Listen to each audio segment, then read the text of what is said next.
oh, qu'est-ce que je vais faire aujourd'hui? Ah, mais le temps ne passe même pas vite. Il n'est que 6 heures. Mais depuis là, il n'est que 10 heures. Mais la journée-ci est trop longue. C'est généralement les propos de ces personnes-là. Bienvenue une fois de plus dans cette vidéo dans laquelle on va parler de la maîtrise de soi. Oui, on va parler de la maîtrise de soi parce que si vous ne vous maîtrisez pas vous-même, vous ne pouvez pas être heureux.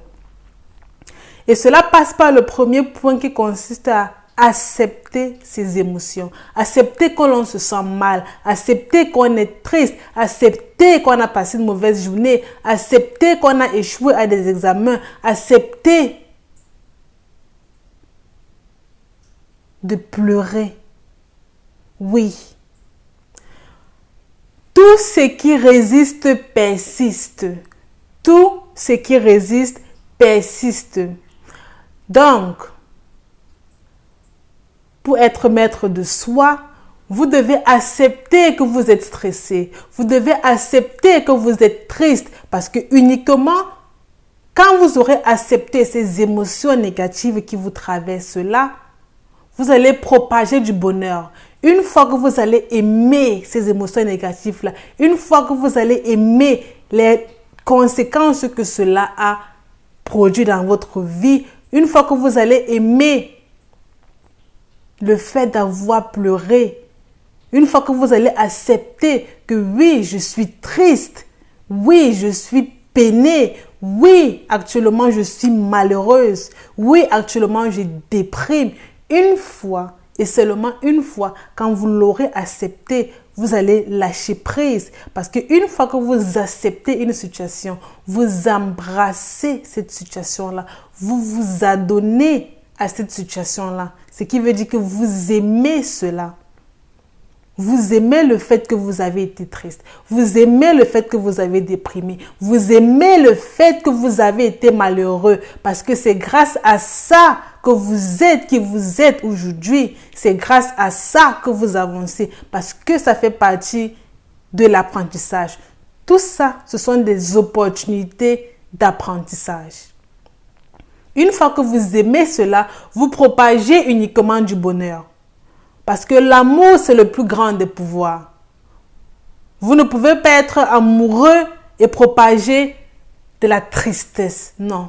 Vous ne pouvez pas être aimé et propager de la négativité. Non. Lorsque vous aimez quelque chose, vous-même vous constatez à quel point votre entourage dit « Ah, je sens que tu aimes bien cette chaussure.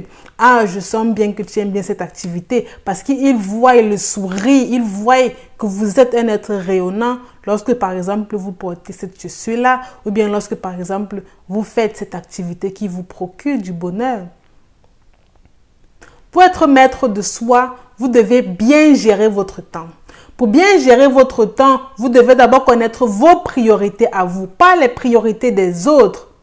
Mais vos priorités à vous. Le soir avant de vous coucher. Qu'est-ce que vous avez mis sur pied pour le lendemain? Parce que généralement, lorsqu'on ne met rien sur pied, le lendemain, lorsqu'on se réveille, on commence à dire, mais oh, qu'est-ce que je vais faire aujourd'hui? Ah, mais le temps ne passe même pas vite. Il n'est que 6 heures. Mais depuis là, il n'est que 10 heures. Mais la journée-ci est trop longue. C'est généralement les propos de ces personnes-là qui n'ont rien planifié pour leur journée ou bien pour leur semaine ou bien pour leurs vacances. C'est généralement ces personnes-là qui s'expriment de cette façon-là. Pour être maître de soi, vous devez bien gérer votre temps. Cela passe par le fait de planifier vos journées la veille, de planifier vos semaines la veille, de planifier les mois suivants, les mois précédents. Oui. Uniquement lorsque vous le faites, vous vous sentez mais vraiment mieux. Vous savez que, ok, de 14 à 16 heures, je suis en train d'étudier. De 16 à 17 heures, je suis en train de nager. De 17 à 18 heures, je suis en train de travailler. Et lorsque vous le faites, vous êtes aussi structuré dans votre façon de penser parce que tout est bien organisé. Si par exemple, vous êtes souvent en retard, vous devez planifier à l'avance. Ok, vous vous dites, bon, pour aller à l'église, pour aller au marché, pour aller au travail, j'ai par exemple besoin de 10 minutes, ce qui veut dire que je dois quitter maintenant à 8 heures au lieu de quitter à 8h10. Je dois quitter à 8 heures pour éviter les embouteillages, pour éviter les imprévus, parce qu'il peut y avoir les imprévus en cours de route. Et uniquement lorsque vous le faites, vous gérez mieux votre temps. Pour mieux gérer votre temps, vous devez par exemple dire que, ok, aujourd'hui j'ai prévu travailler sur une activité, ou bien aujourd'hui j'ai prévu étudier de 8h à 10h. De 8h à 10h, je me déconnecte, ou bien j'éteins mon téléphone, je pose de côté.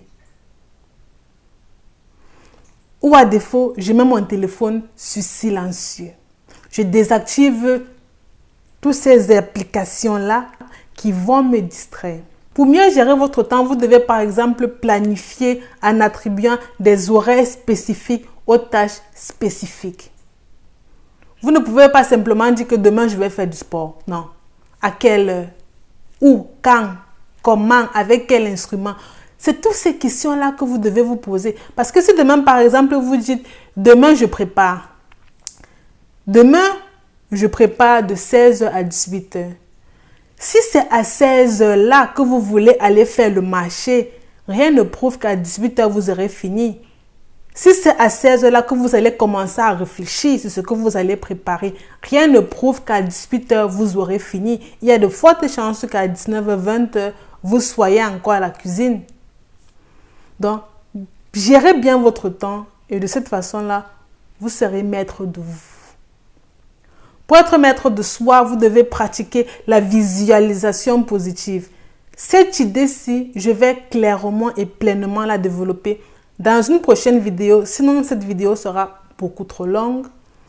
La visualisation positive consiste à imaginer ce que l'on veut avoir.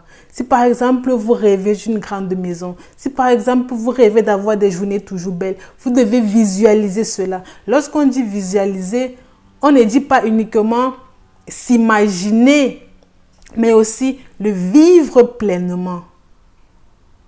Vous devez vivre cela pleinement. Si par exemple vous vous imaginez, supposons que vous êtes une personne timide, ou bien supposons aussi que vous êtes une personne qui a du mal à s'exprimer en public.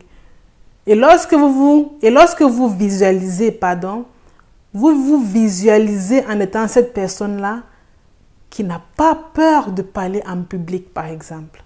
Cela veut dire que vous devez commencer à agir comme si vous n'avez jamais eu peur de parler en public. C'est ce que veut dire la visualisation terre à terre, avec des mots très simples. Vous devez commencer à agir comme si vous avez déjà ce que vous souhaitez obtenir. Lorsqu'on dit visualiser, on ne dit pas seulement que vous vous asseyez, vous fermez les yeux, vous commencez à imaginer la villa, le voyage dans le monde entier, les trucs de luxe, non. Vous devez commencer à vivre comme si vous avez déjà cela. Vous voulez par exemple déménager. Vous êtes déjà en train de vous visualiser votre nouvelle maison. Vous devez vous mettre dans les conditions. Vous ne pouvez pas vouloir déménager d'ici un mois. Mais lorsqu'on regarde votre maison, on n'a même pas l'impression que vous voulez déménager. Tous les armoires sont encore pleins, les valises sont vides. En fait, on dirait que vous voulez encore vivre la même pour 5-10 ans. La visualisation consiste à vivre déjà ce que l'on veut atteindre. Si vous voulez déménager, vous devez déjà avoir emballé tout. Donc, vous devez déjà avoir emballé tout comme si vous étiez en train de déménager. Tout dans les moindres détails. Pour être maître de soi, vous devez généralement passer le temps un peu seul.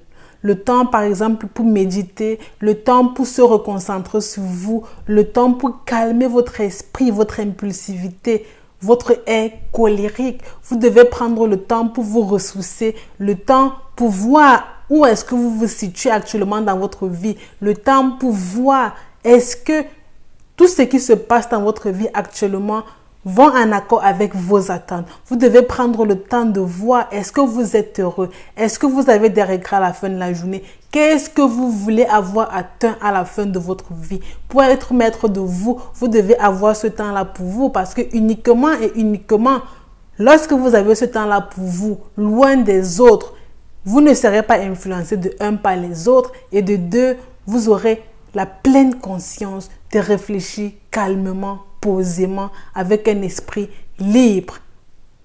Et de cette façon-là, vous vous sentirez beaucoup mieux. Vous vous sentirez beaucoup plus apaisé parce que les décisions que vous allez prendre, elles vont émaner de vous. Et de cette façon-là, vous serez à même capable d'assumer les conséquences de ce qui en résulteront. Abonnez-vous pour ne pas rater la prochaine vidéo. Merci beaucoup d'avoir regardé la vidéo jusqu'à la fin. Merci beaucoup pour tous ceux et celles qui se sont déjà abonnés et qui ne manquent pas au rendez-vous pour regarder des vidéos, pour s'édifier, pour se développer, pour avancer. Restez positifs et soyez heureux.